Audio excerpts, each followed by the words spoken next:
যখন নাকি আমার কানে আপনার কণ্ঠ শুনেছি, আমি বুঝতে পেরেছি পাগলের এত সুন্দর কণ্ঠ হয় না।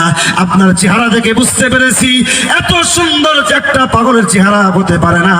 আমি সাক্ষ্য দিলাম আপনিই হলো আল্লাহর রাসূল। জোরে কোন সুবহানাল্লাহ। মুসাব রাদিয়াল্লাহু তাআলা বললেন, ইয়া রাসূলুল্লাহ, আমি মুসলমান হয়ে যেতে চাই, কালেমা পড়ায় মুসলমান বানায়া দেন। যুবক সাহাবী মুসাব যখন নাকি বললেন কালেমা মুহাম্মাদুর রাসূলুল্লাহ, রাসূলুল্লাহর হাতে কালেমা পড়ে মুসাব যুবক সাহাবী তিনি মুসলমান হয়ে গেলেন। মুসাবকে রাসূলুল্লাহ তিনি ওখান থেকে নামাজ রোজা ইত্যাদি শিখায়া দিলেন আর বললেন, মুসাব তুমি কিন্তু তোমার এই পৌত্তলিক ধর্মের অনুসারী যারা আছে এদের সামনে গিয়ে কিন্তু নামাজ পড়বা না, তাহলে তোমার উপরে অত্যাচার জুলুম নির্যাতন আসতে পারে। নবীজি বলে দিচ্ছে। মুসাব গভীর রজনীতে তিনি বাড়িতে একা একা অন্ধকার গরমের ভিতরে নামাজ আদায় করে। এই মুসাবের একদিনে নামাজ পড়াটা একজন ইহুদি দেখে ফেলেছে। মুসাবের মার কাছে গিয়ে বললেন, মুসাবের মা, তোমার সন্তান তো মুহাম্মাদের ধর্ম গ্রহণ করেছে, তোমার সন্তান তো মুসলমান হয়ে গেছে, তোমার সন্তান দেখলাম মুসলমানের ধর্ম গ্রহণ করেছি। এই কথা যখন নাকি মায়ের সামনে বলেছে, ও মুসলমানের আম্মা, সুন্দর গাল মুসাবের, সুন্দর চেহারার অধিকারী এমন একটা কষে থাপ্পড় দিয়েছে 5টা আঙ্গুল মুসাবের গালে দাগ ফুটে উঠেছে। মা থাপ্পড় দিছে, তোর বাবা নাই, কত কষ্ট করে তোকে লালন পালন করলাম, কোনদিন অভাব জিনিসটা বুঝতে দেই নাই, আজকে সেই বাপ দাদার ধর্মের উপরে চুলকানি রেখে তুই আজকে মুহাম্মাদের ধর্ম গ্রহণ করেছস। থাপ্পড় দিয়ে আঘাত করেছে। মা বললেন, আজকে থেকে তুই জেলখানার ভিতরে বন্দী, কোনো খাবার দেওয়া তাকে দেওয়া হবে না। দীর্ঘ 2.5 মাস হয়ে যায়, মুসাব না খেয়ে খেয়ে জেলখানার ভিতরে আছে, শুকিয়ে গেছে, আর চোখ দিয়ে পানি শুরু টপ টপ করে বের হয়। একবার মুসাবের মা গিয়ে বলতেছেন, বাবা মুসাব, তোর কেমন লাগে বল, তুই কি পৌত্তলিক ধর্ম গ্রহণ করবি নাকি ইসলাম ধর্ম ছাড়বি বল। মুসাব ডাক দিয়ে বললেন, মা, আমি কান্না করি খাবারের জন্য না, কষ্টের জন্য না, আমি কান্না করি হলো আমার দয়ার নবীকে আজকে আমি 2.5 মাস দেখতে পারি না, আমার রাসূলুল্লাহর সুন্দর চেহারা মোবারক দেখতে পারি না, এই জন্য সেই কষ্টে আমি কান্না করি। জোরে কোন সুবহানাল্লাহ। ভালো যদি বাসতে হয় নবীকে বাসো, মন যদি দিতে হয় নবীকে দিও, তোমার দুঃখ যত না নবী সইতে পারে না, সেই নবীজির মহব্বতে দরদ করিও। ভালো যদি বাসতে হয় নবীকে বাসো, মন যদি দিতে হয় নবীকে দিও। জোরে জোরে বলেন মারহাবা। কেমন ভালোবাসছে নবীকে, 2.5 মাস যাবত না খেয়ে আছে, এরপরে খাবারের চিন্তা নাই, জানের মায়া নাই, তার মায়া হলো মুহাম্মদুর রাসূলুল্লাহকে আমি এক নজর দেখতে পারতেছি। কি আশেক তারা ছিল, নবীকে আমি এক নজর দেখতে পারি নাই, খোদার যন্ত্রণা ভুলে গেছে। মা তো অন্তরটা খুব নরম, ঠিক আছে কিনা? সন্তানের কোনো কষ্ট মা জনম দুঃখিনী কষ্ট নিতে পারে না, মায়ের মনটা নরম হয়ে যায়। মুসাবকে ছেড়ে দিল, যা বাবা যা, মুহাম্মাদের কাছে তুই চলে যা। এই মুসাব রাদিয়াল্লাহু তাআলা পায়ে পায়ে হাঁটি হাঁটি পা পা করে মক্কা থেকে মদিনায় হিজরত করে গেছেন। রাসূলুল্লাহ তখন অবস্থান করতেছিলেন মদিনায়। সাহাবীরা দূর থেকে তাকায় দেখতেছে, ইয়া রাসূলুল্লাহ, আপনার সেই ধনীর দুলালি আজকে মুসাব আপনার কাছে দীর্ঘ 2.5 মাস পরে আপনার কাছে আসতেছে। সাহাবায়ে কেরাম ডাক দিয়ে বলেন, আল্লাহর রাসূল, যে মুসাব ইসলাম ধর্ম গ্রহণ করার আগে গায়ে দামি জামা ছিল, গায়ে সকালবেলা যে হাতরটা ব্যবহার করতো দুপুর বেলা ব্যবহার করতো না, যে জামাটা একবার পরতো সেই জামাটা দুপুর বেলায় আর তিনি পরতো না। ইয়া রাসূলুল্লাহ, আজকে আপনার সেই ধনীর দুলালি, আপনার সেই মহব্বতের সাহাবী, তারা গায়ে কোনো কাপড় নাই, তারা গায়ে শুধুমাত্র দুইটা সালার সর। জোরে কোন আল্লাহু আকবার। রাসূলুল্লাহর কাছে আসলেন, মুসাবকে নবীজি স্বয়ং দাঁড়ায়া মুসাবকে আলিঙ্গন করলেন, আর মুসাবকে ডাকতে বললেন, মুসাব তোমার বড় কষ্ট হয়, ইসলাম ধর্ম গ্রহণ করার আগে তুমি অনেক বিত্তবান পরিবারে একটা ছেলে ছিলে রে মুসাব, আজকে ধর্ম গ্রহণ করতে গিয়ে আর তোমার গায়ে কোনো দামি কাপড় নাই, তোমার গায়ের ভিতরে এখন দেখা যায় দুইটা সালার চট। মুসাব রাদিয়াল্লাহু তাআলা নবীজিকে জড়ায় ধরে বলেন, ইয়া রাসূলুল্লাহ, আল্লাহর নামে শপথ খেয়ে বলি, ইসলাম ধর্ম গ্রহণ করার আগে যাবতীয় সম্পদ আমার ছিল, কিন্তু শান্তি ছিল না। আজকে ইসলাম ধর্ম গ্রহণ করতে গিয়ে সব সম্পদ হারাইছি, এরপরেও এত শান্তিতে আছি যা কোনোদিন কল্পনাও করতে পারি না। জোরে কোন সুবহানাল্লাহ। এই দুনিয়ার ইমানদাররা, ইসলাম ধর্ম গ্রহণ করতে গেলে কষ্ট আসবেই, সবসময় সুখে থাকা যাবে না। হঠাৎ করে যুদ্ধের দামামা বেজে গেল। যুদ্ধের দামামা বেজে যাওয়ার পরে মুসাবকে বললেন, মুসাব, এই যে কালেমার জন্য তোমার সম্পদ হারাইছ, মাকে হারাইছ, বাবাকে হারাইছ, ঘর বাড়ি সব কিছু হারাই দিয়েছ, এরে মুসাব যাও, এই যুদ্ধের ময়দানে এই কালেমার পতাকা তোমার হাতে দিয়ে দিলাম।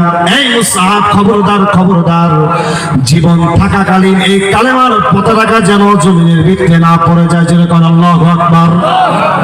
মুসাবকে বললেন, মুসাব, এই কালেমার জন্য সব কিছু ছাড়ছো, কিন্তু আজকের এই যুদ্ধের ময়দানে তোমাকে সেনাপতি বানায়া কালেমার পতাকা দিয়ে দিলাম, খবরদার তোমার জীবন থাকতে যেন এই কালেমার পতাকা যেন মাটিতে লুণ্ঠিত যেন না হয়। মুসাব রাদিয়াল্লাহু তাআলা আনহু তিনি যুদ্ধের ময়দানে চলে গেলেন। অসংখ্য সাহাবীরা সেই যুদ্ধের ময়দানে শাহাদাত বরণ করলেন। শাহাদাত বরণ করার পরে মুসাবের এক হাতে কালেমার পতাকা আর এক হাতে তরবারি ধরে আছে। মুসাব রাদিয়াল্লাহু তাআলা যুবক মানুষ, রাসূলুল্লাহর প্রেমের মহব্বত নিয়ে, দিন বিজয়ের প্রতিষ্ঠার আগ্রহমেন্ট নিয়ে তিনি সামনের দিকে চলছেন। হাজার হাজার কাফেরদেরকে জাহান্নামের গহ্বর তলদেশে ফেলে দিয়া এবার মুসাব রাদিয়াল্লাহু তাআলা একটা প্রান্তরে চলে যায়। কাফেররা তাকে চতুর্দিকে ঘিরে ফেলে। হযরত মুসাব রাদিয়াল্লাহু তাআলাকে পিছন থেকে একটা কাফের তার ডান হাতের তরবারিতে আঘাত করলেন। ডান হাতটা ছিটকে জমিনের ভিতরে পড়ে যায়, আর এক হাতে কালেমার পতাকা ধরে আছে। আরেকজন কাফের এই মুসাবকে বাম হাতে সহজে তরবারিতে আঘাত করলো। আঘাত করার সঙ্গে সঙ্গে একটা চামড়ার সাথে শুধুমাত্র ঝরে আছে, অমনি করে কালেমার পতাকা কামড়ায় ধরলেন। এমন করে আল্লাহু আকবার বলে মুসাব রাদিয়াল্লাহু তাআলা আনহু চামড়াটা ছিঁড়ে ফেললেন। তার দুইটা হাত নাই, শুধুমাত্র কালেমার পতাকা মুখ দিয়ে কামড়ে ধরে আছে। এমন করে মুসাবকে পিছন ঠিক দিয়ে পা থেকে আঘাত করলেন, পাটা দ্বিখণ্ডিত হয়ে জমিনে পড়ে যায়। আর একটা পায়ে আঘাত করলেন, সেই পাটা জমিনের ভিতরে দ্বিখণ্ডিত হয়ে পড়ে যায়। এবার পুরো বডিটাই জমিনের ভিতরে পড়ে গেছে, কিন্তু যে কালেমার পতাকা মুখ দিয়ে কামড়ায় ধরে আছে সেই কালেমা এখন পর্যন্ত মাটিতে পড়ে যায় না। যেরকম সুবহানাল্লাহ। মুসাব রাদিয়াল্লাহু তাআলা কালেমার পতাকা মুখ দিয়ে কামড়ায় ধরে উঁচা করে আছে।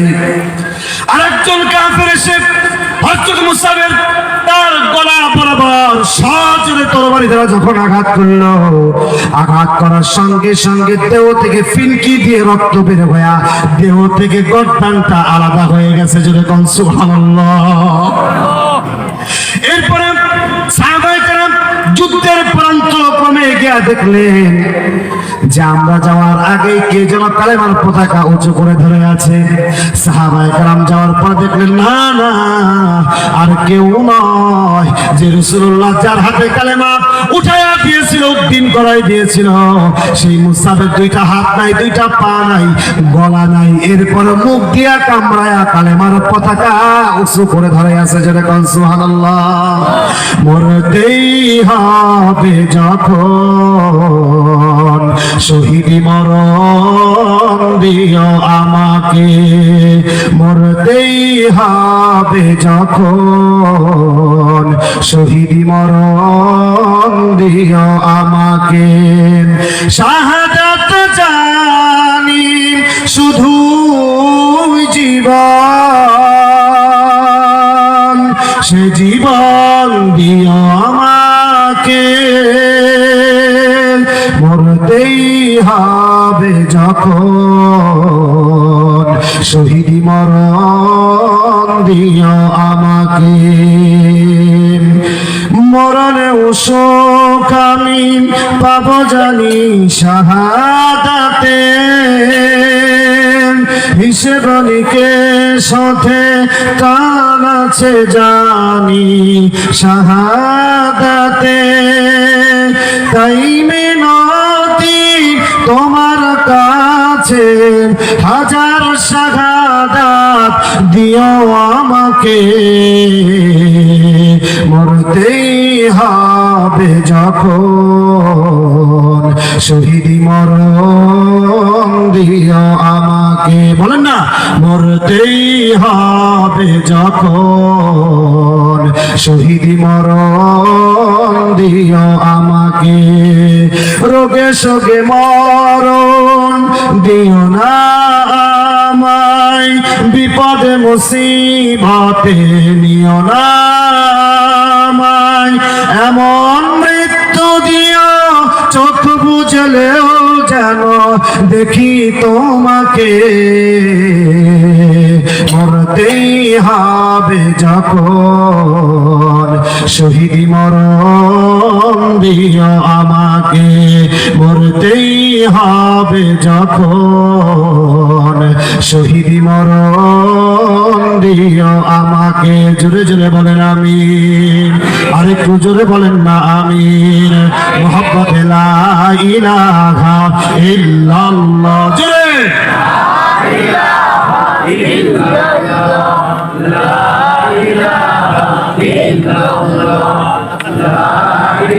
লা ইলাহা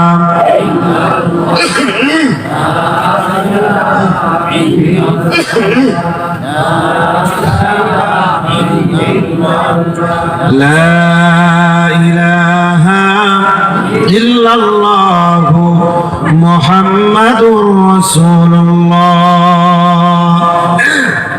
মুসআব রাদিয়াল্লাহু তাআলা আনহু তিনি শাহাদাত বরণ করেছেন। এই যুবকেরা, তোমরা কি মনে করেছো? কি মনে করেছো যে ইসলাম ধর্ম গ্রহণ করলে জান্নাতে চলে যাবে? এত সহজ না। এই জন্য যুবকদের উপরে ভর করে, যুবকদের রক্তের উপরে ভর করে ইসলাম প্রতিষ্ঠিত হয়েছে। ঠিক কিনা জোরে কান? আজও যদি সমাজের যুবকেরা আজও যদি জেগে উঠে, তাহলে পরে সমাজে কোন রাম আর বামেরা তারা যুবকদের উপরে কণ্ঠকারী খোপাবে, তারা তাকাতে সাহস পাবে না। ঠিক কিনা জোরে কান? কারণ ইসলাম যুবকদেরকে দেখতে চায়। বুড়া মানুষের জন্য দিন বিজয় হয় নাই, কারণ বরঞ্চ যুবকদের জন্যই ইসলাম বিজয় হয়েছে। আর বুড়ারা যুবকদের বিরোধিতা করছে। রাসূল সাল্লাল্লাহু আলাইহি ওয়াসাল্লাম বলছেন, বুড়ারা এই দিন বিজয়ের পর তারা বাধা দিছে, আর যুবকেরা তারা আগায় গেছে, অগ্রসর হয়েছে তারা। কারণ যুবকদের এক রাত্রের ইবাদত আর বুড়াদের এক সপ্তাহ তাহাজ্জুদের নামাজ কখনো এক হবে না। সুবহানাল্লাহ।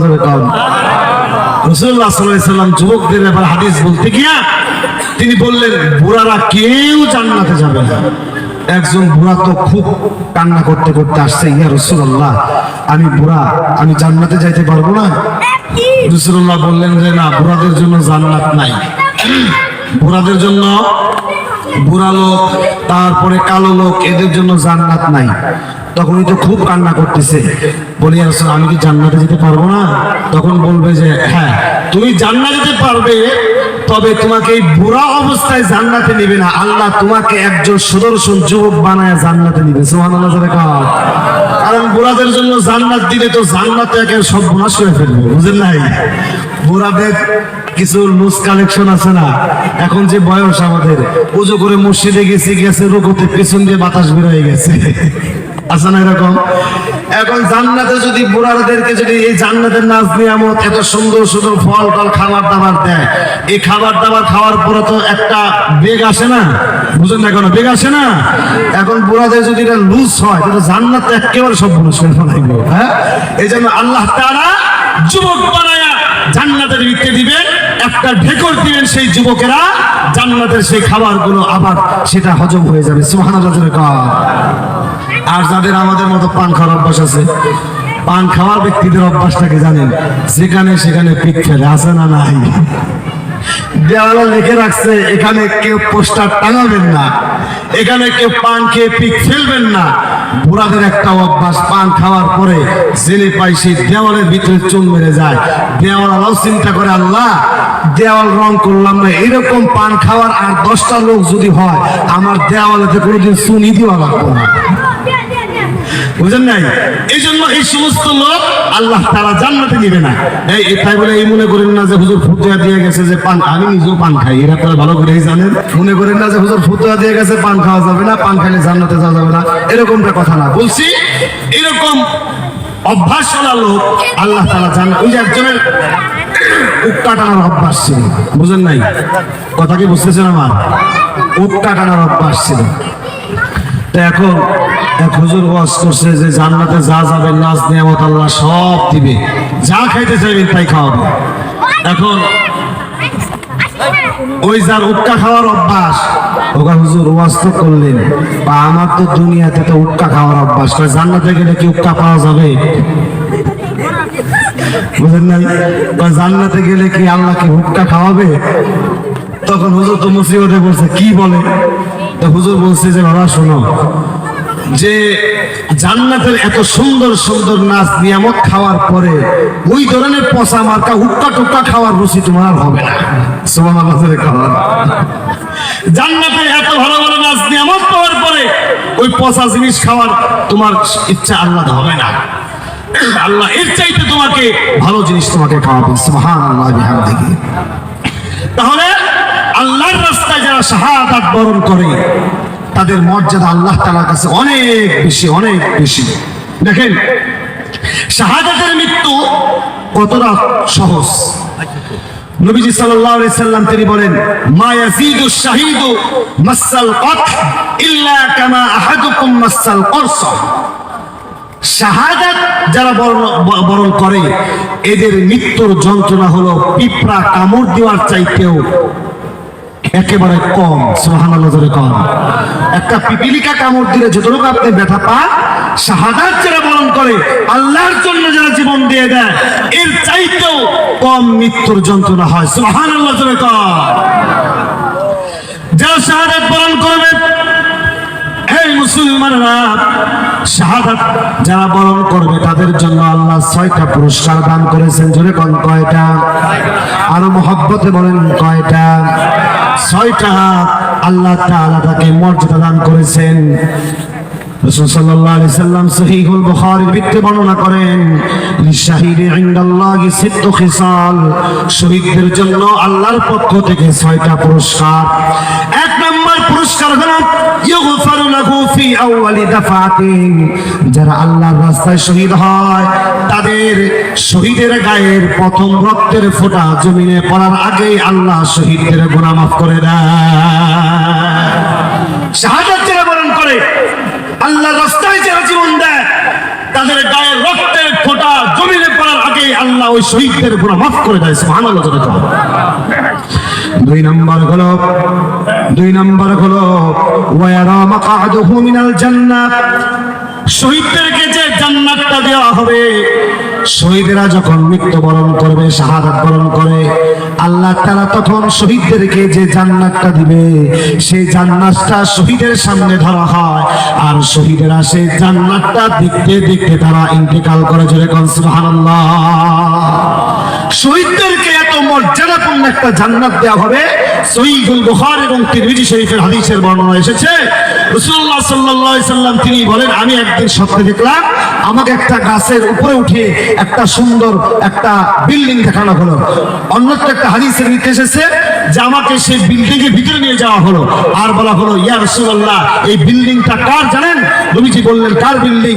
বলা হলো, ইয়া রাসূলুল্লাহ, আপনার উম্মতের ভিতরে যারা শাহাদাত বরণ করবে আল্লাহ তাআলা তাদের মর্যাদা এত সুন্দর একটা জান্নাত দিয়ে দিবেন, যা শহীদরা ব্যতীত আর কেউ এই জান্নাতে প্রবেশ করতে পারবে না। সুবহানাল্লাহ। জোরে কোন।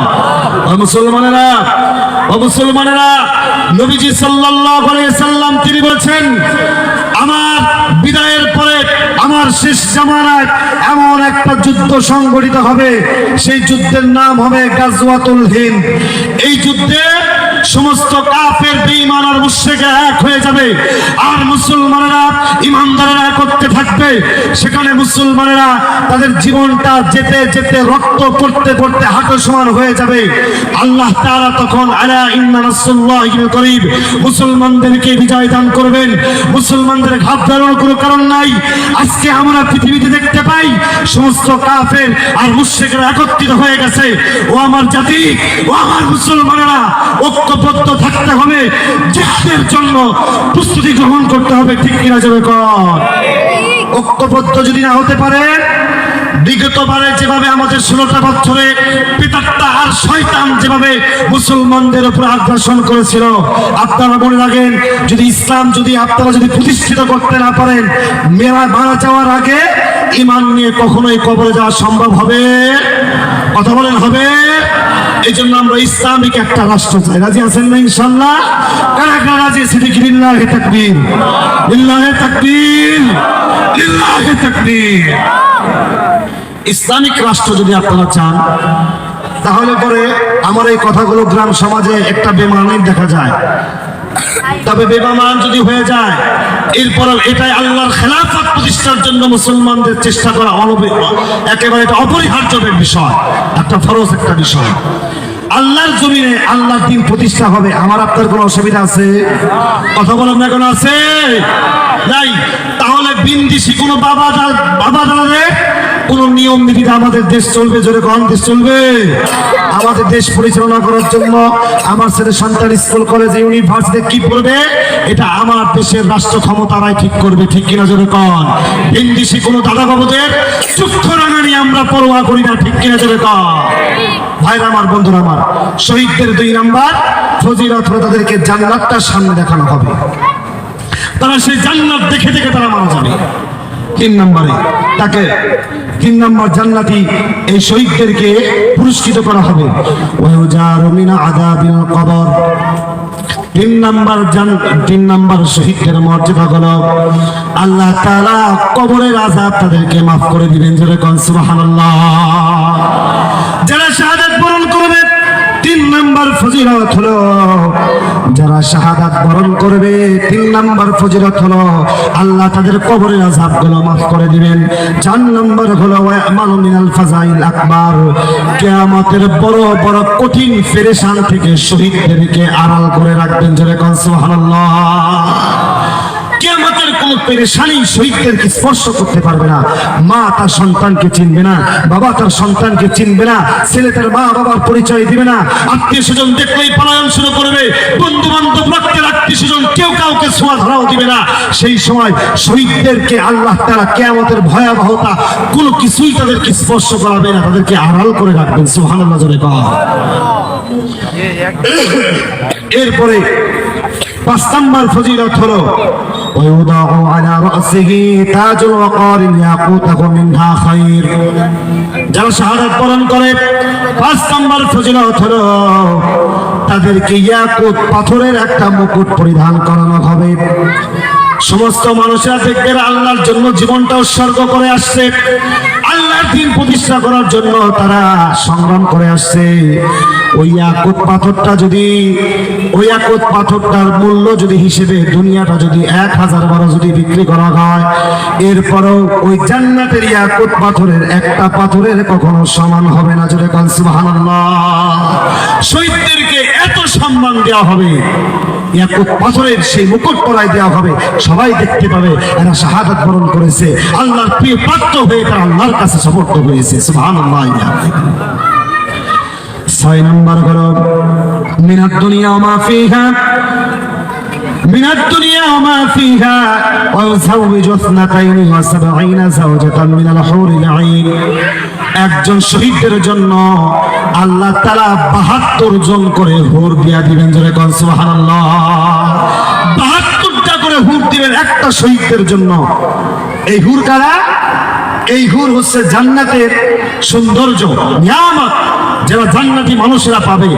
এরা এরকম নয় যে আমাদের মা বোনেরা যেমন প্রতি মাসে মাসে যেমন অসুস্থ হয়ে পড়ে, এই জান্নাতের হুররা কোনোদিন তারা অপবিত্রতা হবে না। সুবহানাল্লাহ। আর এত সুন্দর এই হুর হবে, এত সুন্দর এর হুর হবে। সহিহুল বুখারীর ভিতরে এসেছে এই জান্নাতি এই হুরদের একটা উড়নার কোনা যদি দুনিয়াতে যদি এক দুনিয়ার মানুষ যদি দেখতো, বা এই একটা উড়নার কোনা যদি দুনিয়াতে যদি একটা ফেলে দেওয়া হতো, তাহলে এই দুনিয়াটা সব সাদা হয়ে যেত, সব কিছু ঝলে ধ্বংস হয়ে যেত। জোরে বলেন সুবহানাল্লাহ। এত সৌন্দর্যের অধিকারী আল্লাহ তাআলা শহীদদেরকে 72 জন হুর দান করবেন।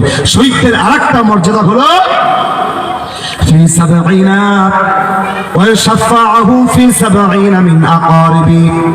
শহীদদেরকে আল্লাহ তাআলা এমন মর্যাদা দান করবেন, এই শহীদরা তার পরিবর্গজন থেকে 70 জন মানুষকে সুপারিশ করে জান্নাতে নিয়ে যেতে পারবে। জোরে কোন সুবহানাল্লাহ। 70 জন জাহান্নামী মানুষদেরকে আত্মীয়স্বজনদের ভিতর থেকে জান্নাতে নিয়ে যেতে পারবে। এই শহীদদের হলো এই মর্যাদা। ও দুনিয়ার ইমানদার, ও দুনিয়ার মুসলমান, এই জন্য তল পায়ে মরার চাইতে শাহাদাত বরণ করার মতো এত ফজিলতপূর্ণ মরণ আর হতে পারে না। ঠিক কিনা জোরে কও। এরকম মৃত্যু অনেক মানুষ আছে। আজকে আমার জুমার নামাজের বয়ানে আমি বলেছি, অনেক মানুষ আছে তারা 5 বছর 7 বছর তারা ঘরে পড়ে থাকে, তারা 5 বছর 7 বছর ঘরে পড়ে থাকে। এরকম মারা যাওয়ার কোনো নাম নাই। এই জন্য সবসময় শাহাদাতের জন্য আল্লাহর কাছে দোয়া করতে হবে। নবীজি নিজে শাহাদাতের বরণ করার জন্য সারা জীবন দোয়া করেছে, আল্লাহ আমাকে আপনি শাহাদাতের মর্যাদা দান করেন, শাহাদাতের মৃত্যু দান করেন। কারণ শাহাদাতের মৃত্যু যারা পেল এরা আল্লাহর দিদার নসিব পেয়ে গেল। সুবহানাল্লাহ। জোরে কান। ঈমানের পথে অবিচল থেকে আমার মরণ যেন হয়, ঈমানের পথে অবিচল থেকে আমার মরণ যেন হয়। তোমারই কাছে মিনতি আমার, তোমারই কাছে মিনতি আমার, ও গো মহামহিয়ান। ঈমানের পথে অবিচল থেকে আমার মরণ যেন হয়, ঈমানের পথে অবিচল থেকে আমার মরণ যেন হয়। যদি কলমে আল্লাহ যেন আমাদেরকে সে ইমানি মৃত্যু, শাহাদাতের মৃত্যু দান করেন। বলেন আমিন। আরো মহব্বতে বলেন আমিন। ভাইরা আমার, বন্ধুরা আমার, মা বোনের আসছে অনেক, 10 মিনিটে আমি ছেড়ে দিব। মা বোনের আসছে অনেক। মা বোনদের জন্য তো জান্নাতে যাওয়া একেবারেই সহজ। সুবহানাল্লাহ। জোরে কোন। সহিহুল বুখারী, সহিহুল তিরমিজি শরীফের ভিতরে একই হাদিসটি বারবার রিপিট হয়েছে। বিশেষ করে সহিহুল বুখারী একেবারেই একটি প্রসিদ্ধ একটা হাদিস। সেটা হলো মহিলারা যদি চারটা কাজ যদি করতে পারে আল্লাহ তাআলা তাদেরকে জান্নাত দিয়ে দিবেন। যারা কোন সুবহানাল্লাহ। এক নম্বর হলো ইদা সাল্লাত আল মারআতু খামসাহা ওয়া সামাত শাহরাহা ওয়া আতাআত বা'লাহা ওয়া হাফিজাত ফারজাহা। এই চারটা কাজ। এক নম্বর হলো ইদা সাল্লাত আল মারআতু খামসাহা, 5 ওয়াক্ত নামাজ। আমার মা বোনেরা 5 ওয়াক্ত নামাজ পড়ে তো ইনশাআল্লাহ? কথা বলেন না কেন, পড়ে তো? হ্যাঁ, তো হুজুর আমরাই তো নামাজ পড়ি না, বাড়িওয়ালা পড়বো কি? হ্যাঁ, 5 ওয়াক্ত নামাজ ঠিক আছে আপনাদের? আব্বাজি কথা কন না কেন, ঠিক আছে আপনাদের? 5 ওয়াক্ত নামাজ আদায় করতে হবে। রাজি আছেন না ইনশাআল্লাহ? দেখি কারা কারা রাজি আছেন, লিল্লাহি তাকবীর। দেখি হাত উঠে নাই, দেখেন তো, দেখেন তো ওরাই নাকি? লিল্লাহি তাকবীর, লিল্লাহি তাকবীর। মৃত্যুর আগ পর্যন্ত যেন আল্লাহ তাআলা আমাদেরকে এই নামাজের হালতে রাখেন, আর যেন নামাজ কাজে না যায় আল্লাহ পাক যেন তৌফিক দান করে, বলেন আমিন। নামাজ এমন একটা দৌলত, নামাজ এমন একটা দৌলত। এই নিয়ে আপনি যে ফজর বেলায় ইমাম সাহেব মুয়াজ্জিন সাহেব যখন নাকি আযান দেয় আপনি ঘুমান, আপনি তো লজ্জা থাকার উচিত।